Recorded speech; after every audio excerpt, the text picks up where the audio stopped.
Hey, Josh here. I want to talk to you about how to create a company default risk matrix.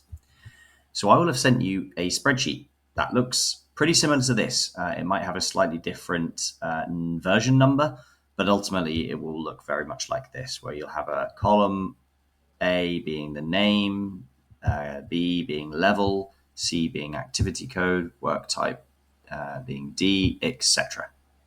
Now, to create a default risk matrix, what we first recommend is that you go through and remove any categories from this list of 157 or so. Remove the ones that aren't relevant to you, because we think we've included as many as we could, but you don't need all of them. So most companies will probably slim this down to a list of between 15 and 50. Probably the slightly the better, because you can be more granular in how you apply those thresholds.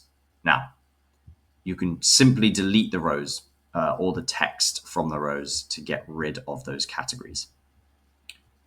The next step would be to apply either activity codes or UDF fields into this spreadsheet. So if you have an activity code group, then you would want to enter that in here. So let's just say it's C concrete is the code, then the activity code would go there. If, for example, it is a UDF field, then please put it in the EHAB category code defined in column E.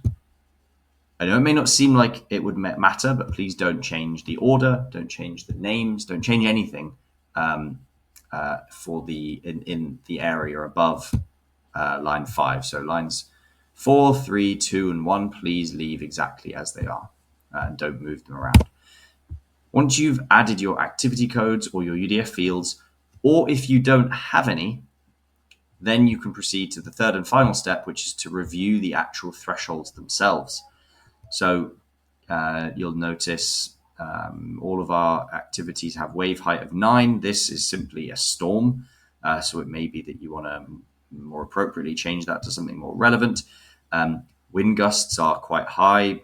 We do this because, yes, wind gusts can be quite sensitive in certain areas. So we recommend leaving that as it is. But everything else, please take a look and confirm by changing or keeping them the same, those thresholds.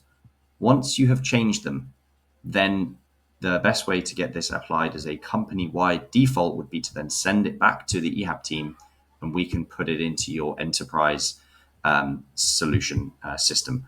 Or if you don't mind having to upload it each time, then you can just save this file and share it with any of the planners.